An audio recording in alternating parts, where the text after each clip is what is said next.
আসসালামু আলাইকুম। এখন শুনবেন সংবাদ শিরোনাম। খাগড়াছড়ির গুইমারায় সংঘর্ষে নিহত 13 সেনা সদস্য সহ অনেকে আহত। স্বরাষ্ট্র মন্ত্রণালয়ের দুঃখ প্রকাশ, নেপথ্য দুর্বৃত্তদের খুন। মাইল ফলক নির্বাচন উপহার দেওয়ার কথা বললেন সিইসি। সাহস নিয়ে স্বাধীনভাবে দায়িত্ব পালনের পরামর্শ বিশিষ্টজন। উৎসবের মহাষষ্ঠীতে মণ্ডপে মণ্ডপে দেবীর আরাধনা। ঐক্যবদ্ধ থাকলে সব অশুভ শক্তি পরাজিত করা সম্ভব, শুভেচ্ছা বার্তায় প্রধান।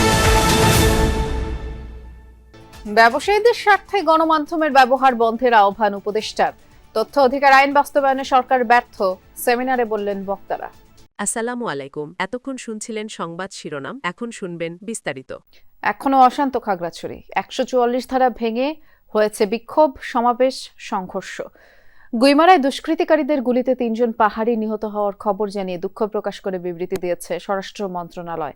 জানানো হয়, সংঘর্ষের ঘটনায় এক মেজর সহ 13 জন সেনা সদস্য আহত হয়েছেন। অপরাধীদের বিরুদ্ধে শিগগিরই ব্যবস্থা নেওয়ার কথা উল্লেখ করা হয় ওই বিবৃতিতে।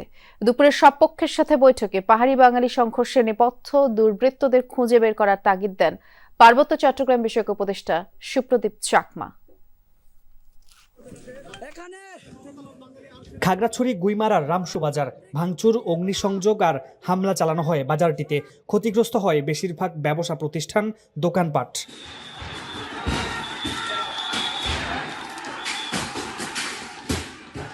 সেনাবাহিনীর সাথে ইউপিডিএফের গোলাগুলির ঘটনাও ঘটে। 144 ধারা জারির পরও চলে সংঘাত। গুইমারায় গুলিতে 3 জন পাহাড়ি নিহত, মেজর সহ 13 জন সেনা সদস্য, গুইমারা থানার ওসি সহ 3 জন পুলিশ সদস্য এবং আরও অনেকে আহত হয়। ময়নাতদন্তের জন্য নিহতদের মরদেহ মর্গে পাঠিয়েছে পুলিশ।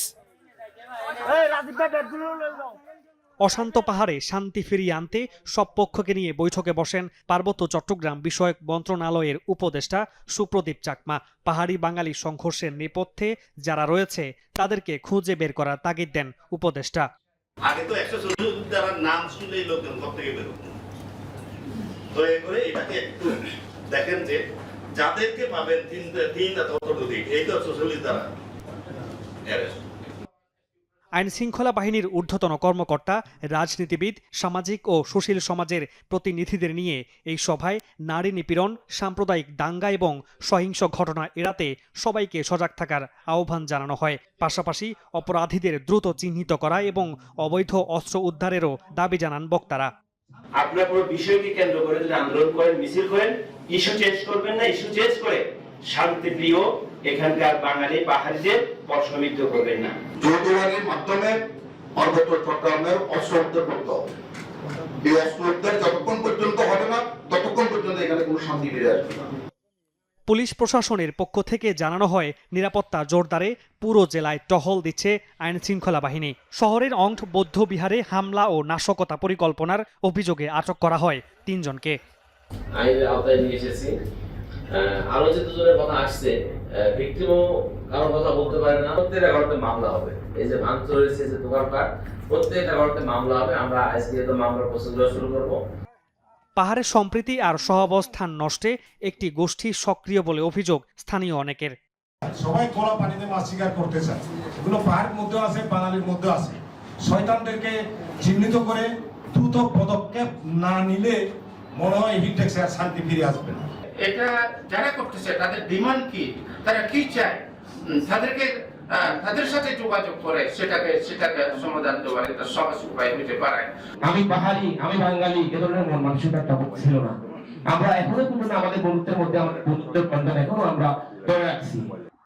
শনিবার জেলা সদর ও পৌর এলাকায় 144 ধারা উপেক্ষা করে সংঘর্ষে জড়ায় পাহাড়ি বাঙালিদের দুপক্ষ।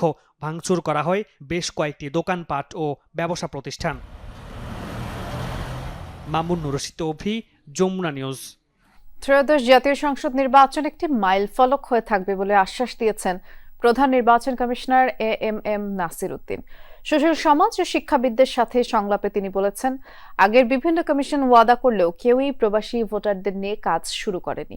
ঢাকা ও জাহাঙ্গীরনগর বিশ্ববিদ্যালয়ে ট্রায়াল ইলেকশন হয়ে গেছে বলেও দাবি সিইসির।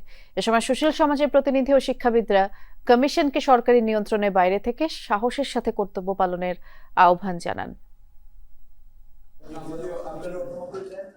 ত্রয়োদশ জাতীয় সংসদ নির্বাচন আয়োজনে কমিশনের করণীয় ঠিক করতে সুশীল সমাজের প্রতিনিধি ও শিক্ষাবিদদের সাথে সংলাপে নির্বাচন কমিশন। দিনব্যাপী আলোচনায় বেশ কয়েকটি বিশ্ববিদ্যালয়ের উপাচার্য, সরকারি বেসরকারি বিভিন্ন প্রতিষ্ঠানের প্রধান সহ অন্তত অর্ধশত বিশিষ্ট ব্যক্তিবর্গের মতামত নেয় কমিশন।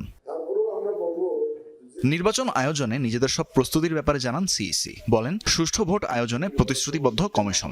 যদিও সবাই বিভিন্ন কমিশন ওয়াদা করেছে, কিন্তু কোনো সময় এটা বাস্তবায়িত হয় নাই। আমাদের মাননীয় প্রধান উপদেষ্টা জাতির একটা কমিটমেন্ট দিয়েছেন যে এবার এক্সপার্টদেরকে ভোটের ব্যবস্থা করবেন। আমরা সেই লক্ষ্যে একদম ফ্রম ডে ওয়ান কাজ শুরু করেছি। বলতে পারবো যে এটা মাইলফলক ইনোভেশন হবে, আমরা যে এটা আমরা যদি করতে পারি ইনশাআল্লাহ করবো। ইনশাআল্লাহ আমরা সংলাপের প্রথম পর্বে সুশীল সমাজ প্রতিনিধিরা নির্বাচনের আগে ও পরের পরিস্থিতি নিয়ন্ত্রণে কমিশনের করণীয়, ভোটের সময় মাঠ পর্যায়ে দায়িত্বে থাকা কর্মকর্তাদের সময় উপযোগী সিদ্ধান্ত নেওয়ার ক্ষমতা, সামাজিক যোগাযোগ মাধ্যম নিয়ন্ত্রণ সহ বেশ কিছু বিষয়ে পরামর্শ দেন। নারীদের জন্য 33% আসন রাখারও দাবি ওঠে। প্রতিবন্ধী বান্ধব বুথ করতে বলা হয়েছে, নারী বান্ধব, নারীর নিশ্চয়তা, নিরাপত্তা বলা হয়েছে আমাদের সবার পক্ষ থেকে।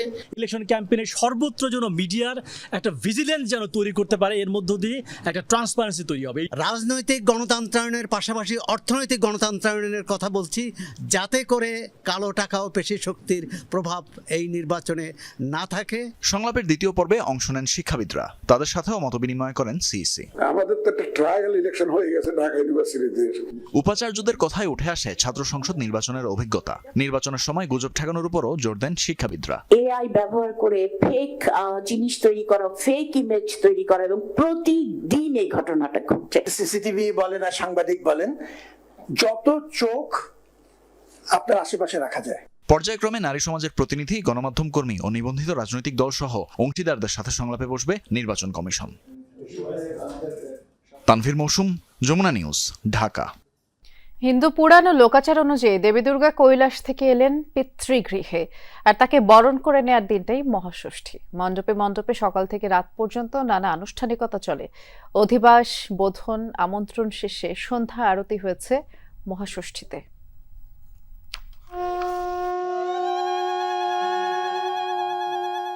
মহাষষ্ঠীর সবচেয়ে গুরুত্বপূর্ণ সন্ধ্যা পূজায় দেবী দুর্গার প্রতিমা অস্থায়ীভাবে পূজার আসন স্থাপন করা। এর মাধ্যমে চিহ্নিত হয় দেবীর আগমন।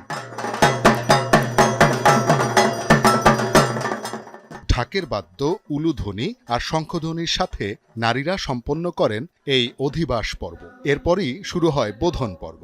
ফুল আর ধূপের ধোঁয়ায় আচ্ছন্ন পরিবেশে ঘটের কাছে দেবীর চেতনাকে আমন্ত্রণ জানানো হয়। একাধারে চলে আমন্ত্রণ ও অরুণোদয় পর্ব। শুভ ষষ্ঠী, সবাইকে শারদীয় শুভেচ্ছা। আর সবসময় যেটা মায়ের কাছে চাই যে সবাই যেন সুস্থ থাকে, মঙ্গল থাকে। একটা বছর পরে এই দিনটা আসে, এই দিনটাকে যেন আমরা আগামী দিনের জন্য এইভাবে যেন চালিয়ে যেতে পারি। বিসর্জন মানে কি জানেন? বিশেষ অর্জন। বছর ঘুরে দেবীর আগমনে খুশি ভক্তরা, তাই তো মণ্ডপে মণ্ডপে পুণ্যার্থীদের ভিড়। দেবী দর্শনের পাশাপাশি চলে প্রার্থনা। দুর্গাপূজা মানে উৎসব, আনন্দ। নিজের কাছে একটা আনন্দ লাগতেছে, মায়ের কাছে আসছি।